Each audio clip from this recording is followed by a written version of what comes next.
the office this morning, I was thinking about this topic a little bit and how humbling it is to be able to share a little bit of this, because I know 10 years ago when I started, when I found out that I was getting divorced, I certainly wasn't in the place that I am now. And so I'm blessed that not only can I help people through our practice here at the Alpha Center, but I can also share my experience as well, on how my family has developed, over the past 10 years. So, at the Alpha Center for Divorce Mediation, one of our main goals is family preservation. We really feel that people come to us looking to preserve that family, and they are acting in the best interest. And our goal is really to set mom and dad up individually so they can move forward and continue that relationship with their children and that parenting relationship with each other. You hear that term co-parenting a lot. Right. That's what this is all about, being able to communicate and get along so your children don't continue to see the fighting and the garbage that goes along with it. What's the first step with that co-parenting? How do we get there? So one of the first things that we do here at the Alpha Center is that we have a parenting mediation. Now that's not done with the attorney; it's done with a licensed professional that works in the child psychology field. So they just have a better idea about what the best interest of the children are. When you look at us as attorneys, my knowledge with that is basically on what I know from being a dad, and I make mistakes all the time when I'm being a dad. So we do that with a parenting mediator, and what they do is that they sit down with the couple, and really what they're trying to do is put together a parenting schedule. So the custody schedule, where they're going to be during the days of the week, where they're going to be on the holidays. And then they also go through and include some very important suggestions on how this is going to work.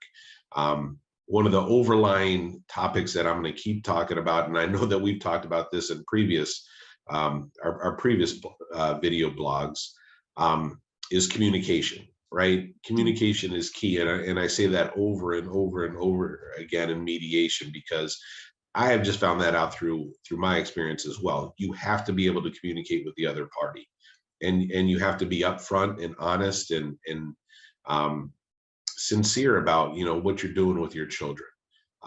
So you sit down with the parenting mediator. The parenting mediator ultimately drafts a parenting agreement, and that parenting agreement works as your custody agreement. So we do our best to keep it out of court. And we basically recommend for the parents to follow that schedule. We also recommend that they attend a couple of co-parenting therapy sessions. That's always beneficial, just to get some recommendations from other people as well. So then what I get to do is I get to share my experiences with my clients as well, because they're at a point where it's very difficult. That they've come to the realization that the marriage is going to end. They're probably still living together, which is difficult.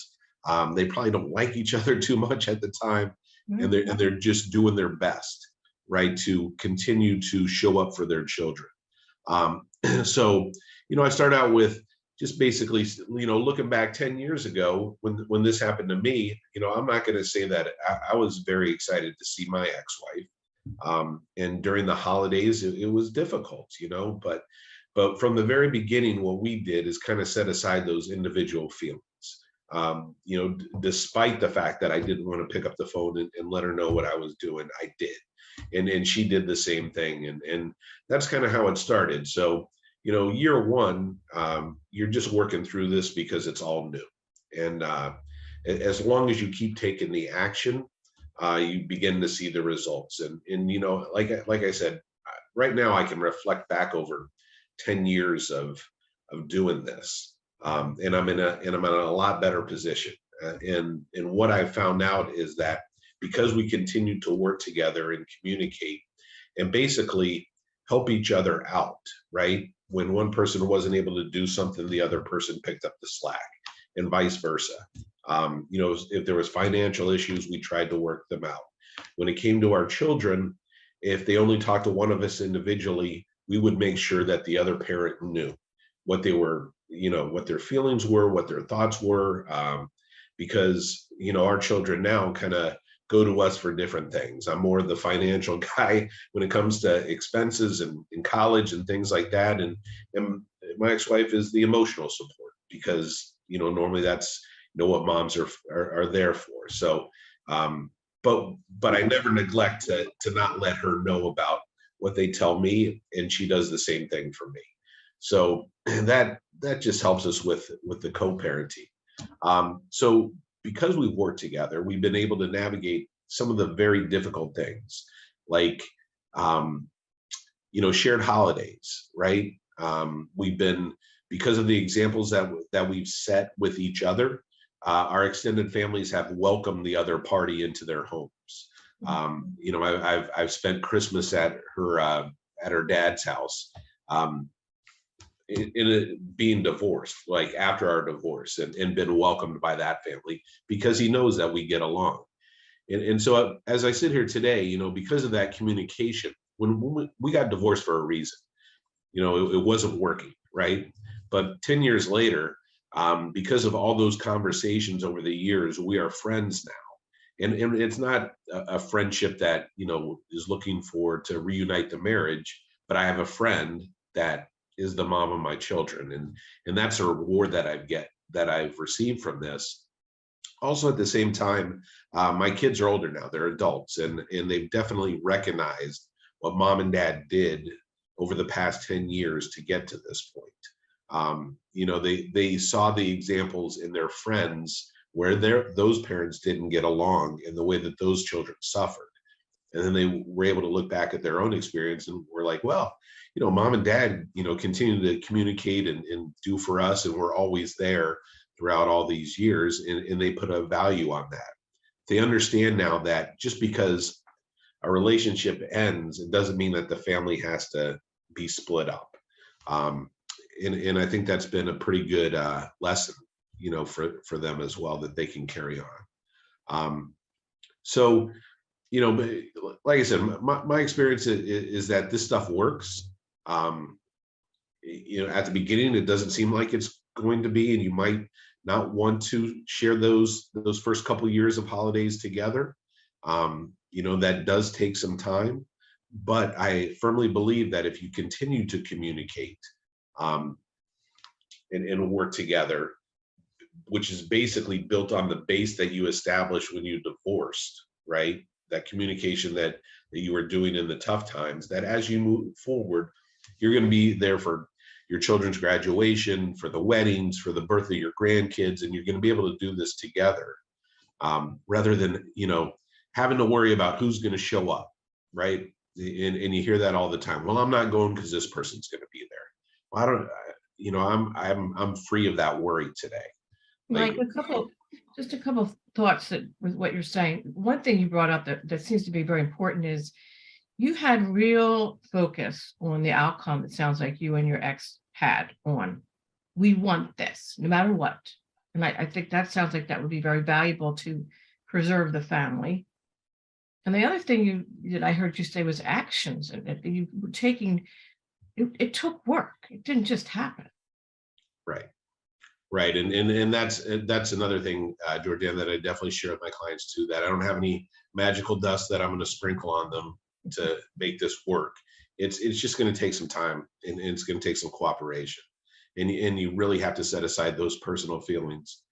Yes, you can, we did our best not to say anything about each other in front of the kids in the early stages. That's a good right? start. Go talk to your friends and say whatever you want, get it out then. But when you come back and you're around your family, you just keep your mouth shut. It was very important that they respected their mom, and she felt that way about me too. So I'm guessing this is what led you to be on the side of mediation, as opposed to doing all the litigation, because of your own experience and the value you put on that. Right. It's, I've colleagues that do litigation, and families get ripped apart. I mean, family court is not a nice place, especially when the kids are showing up there. And what we try to do in mediation is avoid all that. And the best thing about it, Georgianne, is that a lot of our clients have that intention when they come to us for mediation. They are concerned about that. That's one of the first things that they express. Not necessarily there because they're worried about it. They're going to get an extra 5% of the marital assets. They're there because they're concerned about their children and how that looks for the future. And we really feel at the Alpha Center that we give people the opportunity to preserve that family. And at the same time, we're also going to put you in a position when you divide those assets to be able to do that individually. You know, it's I always caution people too that you don't necessarily win with the division, but at the same time, you're going to be able to survive and take care of your children at the same time. Wow, this is very helpful.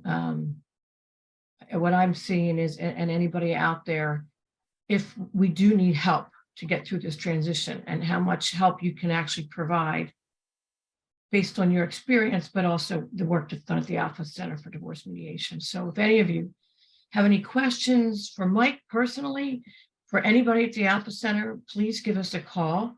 We'd be happy to help you and answer those questions and get you started on this transition. Anything else you want to add? No, Georgianne, like I said, it's you know, I'm very fortunate that I'm able to share, you know, my experience in what I do professionally and give people, you know, because they walk in there and they look at you like this is never going to work, and I can tell them that it does, right? I know for certain that it does work. Just, you know, just stick to it. So that's great. Thanks for being here with me today. Thanks for letting me share my experience with you. Thank you for sharing.